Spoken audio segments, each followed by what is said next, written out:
po pag nakalunok ng bracket. Pag nakalunok ka ng bracket, isa lang gagawin mo. Sumigaw ka. Joke lang po. Well, normally, marami talaga mga patients ang nagiging concern nila is, Doc, nakalunok ko ng bracket, delikado po ba yun? Mali pala. Actually, hindi naman. Kasi, normally naman din, na ilalabas din naman yan ng katawan ng tao. Especially, yung mga ganyan kaliit na materials. Hindi naman yan sobrang delikado if ever man. And, kung sakaling malunok nyo siya at medyo worried talaga kayo na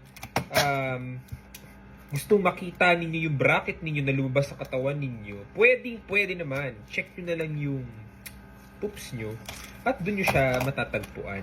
Okay? No, hindi naman yung delikado. Actually, okay lang naman din, if ever. Pero kung accidental, acceptable. Pero wag mo naman sadyaing lunukin yung bracket. Okay?